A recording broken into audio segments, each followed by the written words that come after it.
बड़ी सियासी लड़ाई बड़ी अदालत में। सुप्रीम कोर्ट बार की तहरीकी अदम एतमाद से कबल जलसा रोकने की दरख्वास्त की समाअत। शहबाज शरीफ, बिलावल भुट्टो, फजलुर रहमान, अख्तर मेंगल और दीगर रहनुमा सुप्रीम कोर्ट में पेश। देखना है किसी इवेंट की वजह से कोई वोट डालने से महरूम न रहे। वोट डालना अरकान का आईनी हक है। अदालत असम्बली कार्रवाई में मुदाखलत पर कायल नहीं हुई। बेहतर होगा असम्बली की जंग असम्बली के अंदर लड़ी जाए। चीफ जस्टिस के रिमार्क्स।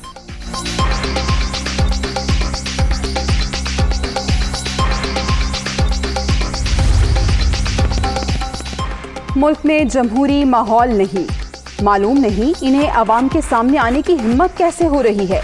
इस फितने से जान छुड़ाने तक जिद्दोजहद जारी रहेगी। इनकी कौन सी बात में तजाद नहीं है। फजलुर रहमान की मीडिया टॉक।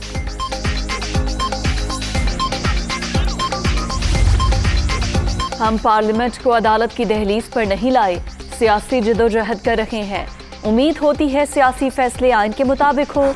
बिलावल भुट्टो की गुफ्तगू, धरने से मुतालिक अदालती फैसले पर अमल करेंगे शहबाज शरीफ।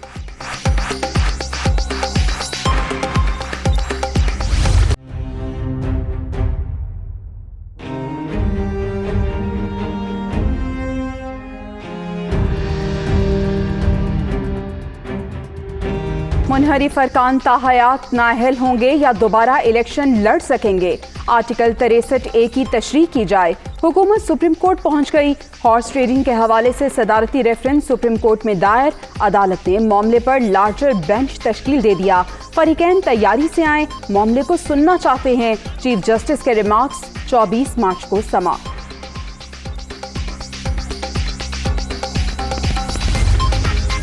क्या पार्टी पॉलिसी के खिलाफ वोट देने से नहीं रोका जा सकता? क्या मुनहरिफ अरकान को वोट गिनती में शुमार होगा या नहीं? मुनहरिफ रुकन सादिक और अमीन नहीं रहेगा।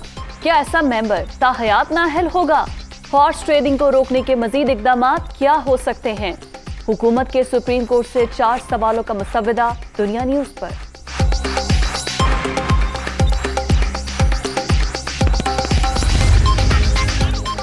शहबाज शरीफ की रिहाइशगाह पर अपोजिशन की कानूनी टीम की अहम बैठक। मुत्तहिदा हिज़्ब इख्तिलाफ का सुप्रीम कोर्ट में दायर सदारती रेफरेंस में फरीक बनने का फैसला। जब से न्यूट्रलिटी की हम सुन रहे हैं कि हवा चली है, उस एक लफ्ज़ ने किसी शख्स की बिल्कुल हवा निकाल दी है। मुझे नहीं पता था कि इस एक लफ्ज़ की वजह से आपकी पूरी की पूरी 22 साला जिद्दोजहद, आपकी पूरी की पूरी जमात धड़म से ज़मीन पे आ गिरी है। और आपका जो जमात का सिर्फ न्यूट्रल के लफ्ज़ से आपकी जमात का शराजा बिखर गया है। ये हाल तो कभी मैंने किसी तांगा पार्टी का नहीं देखा। भाई 10 बंदे तो आपसे अपने पूरे नहीं हो रहे और आप 10 लाख बंदों को निकालने चले। भाई अपने 10 बंदे पूरे कर लो, आपको 10 लाख लोगों को लाने की मशक्क़त नहीं करनी पड़ेगी। तो अब आप ये जो आवाज़ें दे रहे हैं, ये आपकी आवाज़ें नहीं हैं, ये चीखें हैं कि मुझे बचा लो, मुझे बचा लो। तो मैं आपको ये कहना चाहती हूँ कि आपको बचाने अब कोई नहीं आएगा। आपकी game is now over. Imran Khan की गेम ओवर। 22 साल की पूरी जिद्दोजहद न्यूट्रल के लफ्ज़ से ख़त्म। ऐसा हाल तो किसी तांगा पार्टी का भी नहीं हुआ। क्या आप चाहते हैं आपकी गिनती अब कोई और पूरी करे? आपके पास 10 बंदे नहीं, बातें 10 लाख की करते हैं। क्या सेनेट इलेक्शन में हॉर्स ट्रेडिंग जायज थी? नवाज शरीफ ने बाहर बैठकर आपको घर में घुसकर मारा। मरियम नवाज की ललकार।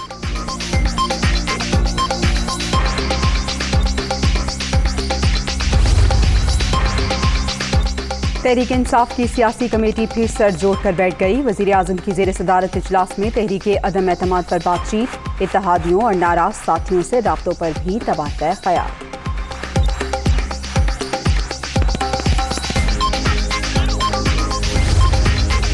आर्टिकल 63A के तहत रेफरेंस हॉर्स ट्रेडिंग खत्म करने का मौका। मुनहरिफ फरकान ने अपनी जमात नहीं, मुल्क की पीठ में खंजर घोंपा। इन्हें ऐसे सजा दी जाए जैसे गद्दारों को मिलती है। फवाद चौधरी।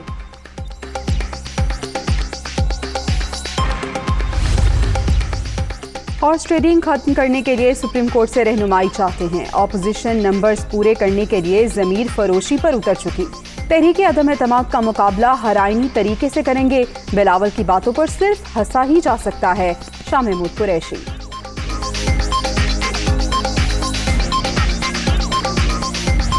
वो जो कल तक कहते थे कि जमहूरियत चाहिए, वोट को इज्जत चाहिए, आज वो वोट खरीद रहे हैं। वो जो कल तक गालियां देते थे, आज वो दूसरों को वही गालियां देने का झूठा इल्ज़ाम दे रहे हैं। अपोजिशन के पास तो ताकत है सरमाए के साथ लोगों को ख़रीदने की, वो अपनी ताकत का मुजाहरा कर रहे हैं। इसके ऊपर फोकस करें जो वोट बिक रहा है। अमजद नियाज़ी साहब वोट लेके आए हुए हैं मियाँ वाली से, इनका अपना वोट भी होगा, ज़रूर होगा, लेकिन वोट पड़ा था बल्ले पे इमरान खान के नाम पर। जिसने वो वोट बेचना है वो जाए पहले इस्तीफ़ा दे, उसके बाद नया इलेक्शन लड़े, मुंतखब हो और आकर वो बात कर ले। अरकान असम्बली को खरीदने के लिए बोलियां लगाई गई। वोट बेचने वाले पहले इस्तीफा दे, फिर इंतखाब जीत कर जो मर्जी करे। सियासी मुखालिफिन के पास सिर्फ सरमाए की ताकत है। ऑपोजिशन का मकसद इंतशार फैलाना है। मुआविन खुसूसी शहबाज गिल।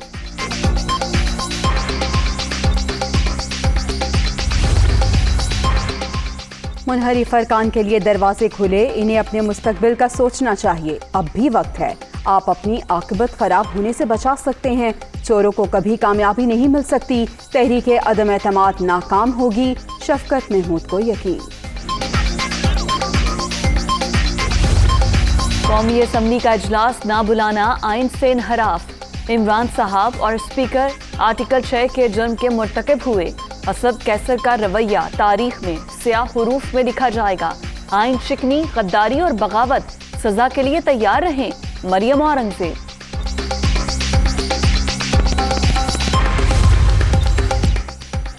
पच्चीस मार्च को इजलास बुलाकर स्पीकर ने आइन की खिलाफ वर्जी की। असद कैसर की वजाहत नाकाबिले कबूल है। हुकूमत अरकान पार्लियामेंट से वोट का हक नहीं छीन सकती। वजीर आजम अरकान को डराना धमकाना बंद करें, शेरी रहमान का बयान।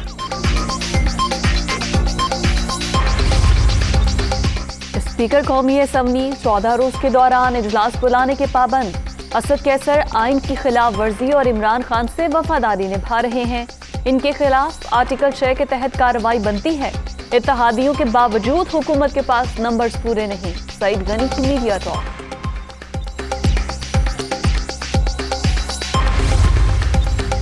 वज़ीर आला पंजाब सियासी महाज पर इनएक्शन। 10 रोज में 200 से जायद अरकान पार्लियामेंट से मुलाकातें। तहरीक अदम एतमाद ऑपोजिशन के लिए डरावना ख्वाब, ये खुद माइनस होने वाले हैं। इमरान खान प्लस थे, हैं और रहेंगे उस्मान बुज़दार। वजीर आला उस्मान बुज़दार ने पंजाब काबीना का इजलास आज बुला लिया। तरीन ग्रुप का बॉयकॉट का फैसला माइनस उस्मान बुज़दार के मुतालबे पर कायम।